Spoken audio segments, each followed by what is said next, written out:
He came to celebrate the proudest day of his life, watching his son graduate. But before he could even take his seat, two guards stepped forward.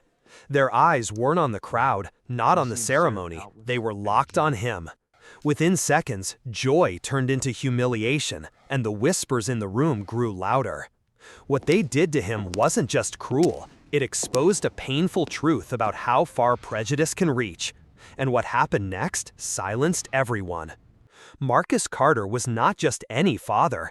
He was a decorated Marine, a man who had given years of his life in service to his country. Discipline, honor, sacrifice, these weren't just words to him, they were a way of life. After years away on deployments, missing birthdays, missing first steps, missing the quiet little moments every parent treasures, today was supposed to be different.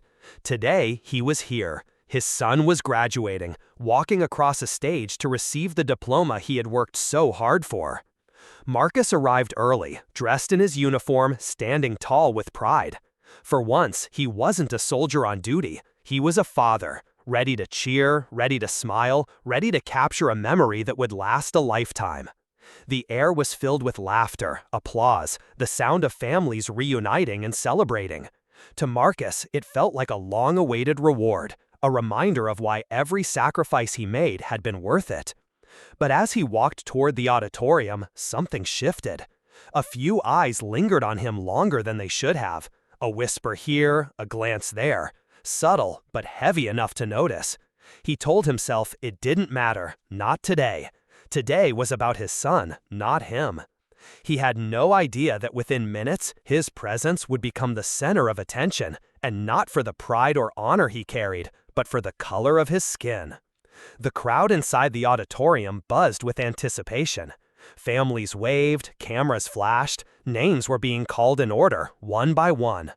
Marcus adjusted his seat, clutching the small program in his hands, his chest swelling with pride as he spotted his son in line among the graduating seniors. For a moment, it was perfect, until the sound of firm footsteps approached from behind. Two security guards. Their presence was sharp, deliberate, cutting through the joyful atmosphere like a cold wind. They stopped right at Marcus's row, towering over him. At first, he thought it was a routine check, but then came the words, quiet, clipped, heavy enough to silence the air around him. "Sir, you'll need to leave." The words didn't make sense. Leave? Why? Marcus straightened, confused but calm. He asked if there was some mistake. The guards didn't explain. They didn't offer reason or clarity. They only repeated themselves, louder this time, and with a firmness that drew stares from nearby families. Eyes turned, whispers spread. The same man who had risked his life in foreign lands was now being treated like an intruder at his own son's graduation.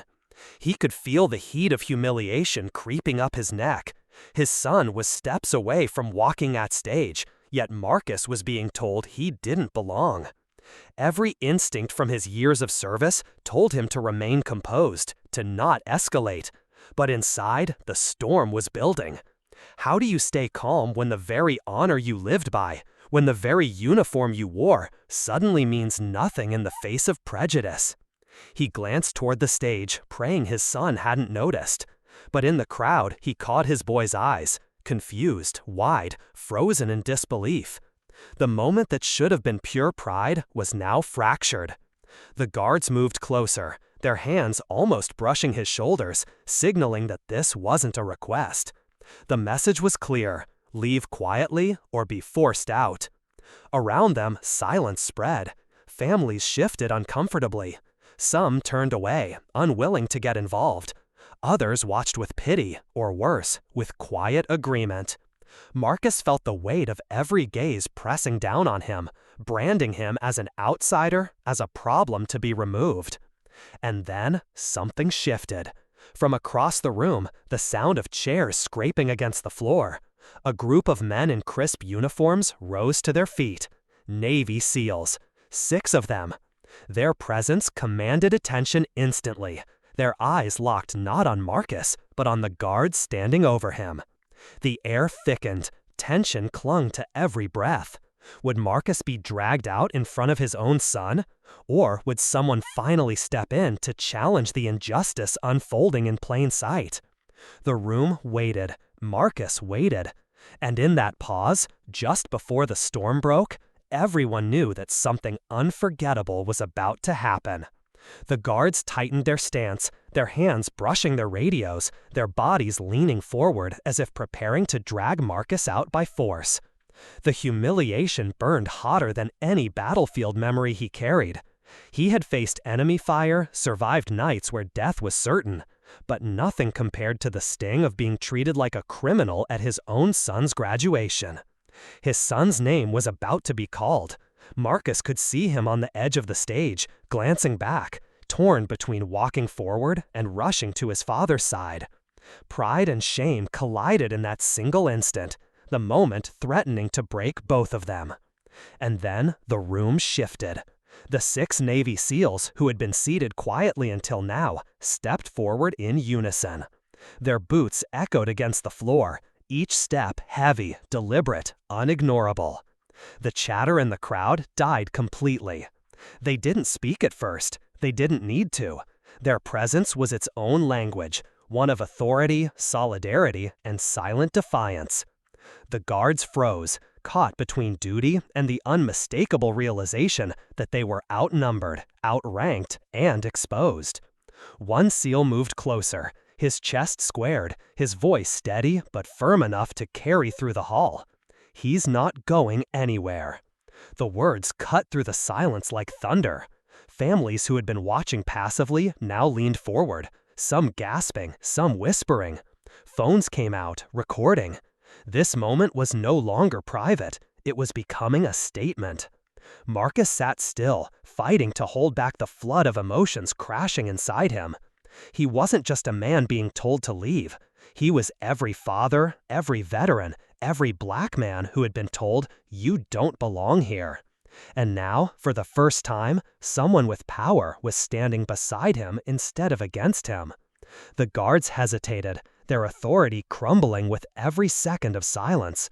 And in that suspended moment, before anyone knew how it would end, one truth was undeniable. The room no longer belonged to them. It belonged to the story unfolding before everyone's eyes.